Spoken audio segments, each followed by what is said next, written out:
ئەندامانی لیژنەی یاسایی پەرلەمانی کوردستان ئیمزایان لەسەر ئەو راپۆرتە کرد کە تایبەتە بە پێگەێنانی لیژنەیەک بۆ پێداچوونەوە و سازان لەسەر پرۆژەی دەستوری هەرێمی کوردستان و لیژنەکەیش لە 21 ئەندام پێک دێت. هەرچەندیشە لە سەرەتاوە فراکسیۆنی پارتی و نوێنەری مەسیحیەکان و تورکمانەکان ئامادە نەبوون واژۆی راپۆرتەکە بکەن، بەڵام دوای کۆبوونەوەی فراکسیۆنی زەرد واژۆیان کرد.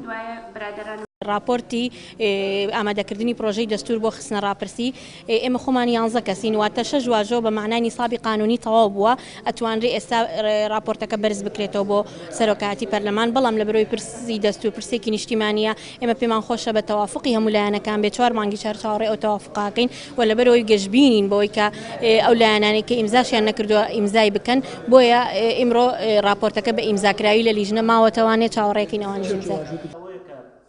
هەرچەندە ڕازی بوون واژۆی راپۆرتەکە بکەن، بەڵام بەهۆی ئامادە نەبوونیان لە پەرلەمان تا ئێستا نوێنەری مەسیحیەکان و تورکمانەکان واژۆیان لەسەر راپۆرتەکە نەکردووە. ئەندامێکی لیژنەکەیش دەڵێت ئەو راپۆرتە سەرجەم کێشەی ویلایەتی سەرۆکایەتی هەرێم و دەستور چارەسەر دەکات. پێمان وایە سەرجەم ئیشکالاتەکانی وەک پرسی سەرۆکایەتی هەرێمەوە کێشەکانمان لەگەڵ بەغداوە کێشەکانی ناوچە کوردستانیەکان هەموو ئەم بابەتانەوە سەقامگیری سیاسی و پاراستنی ماف و ئازادیەکان و پەپێرەپێدانی ژیانی دامەزراوەی لە حکومڕانی لە هەرێمی کوردستانە هەموو ئەم بەرگەوبندانە لە ڕێی پرۆژەی دەستورەوە چارەسەرە بێ.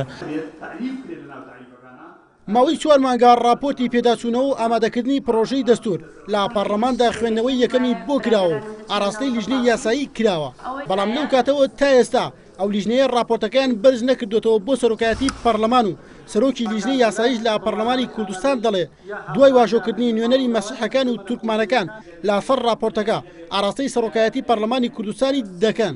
ئێمە لە لیژنەی یاسایی لەسەر واژۆی ئەو دوو ئەندامەش ڕاوەستاوین لەبەرەوەی سەرۆکایەتی پەرلەمان پێی باشە کە واژۆ لەلایەن هەموو ئەندامەکانی لیژنەی یاسایی بکرێتن، بە تایبەتی ئەو دوو بەڕێزەش کە تەمسیلی پێکاتە جیاوازەکان دەکەن لە پەرلەمانی کوردستان.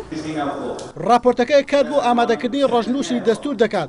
ئەم ئامادەکردنە لەلایەن 21 کەس دەبێت، ئەوانیش ئەندامانی پەرلەمان و نوێنەری لایەنەکانی تێدا دەبێت و لە ماوەی 3 مانگدا پرۆژەکە ئامادە بکەن لە پەرلەمان بخرێتە ڕاپرسیەوە.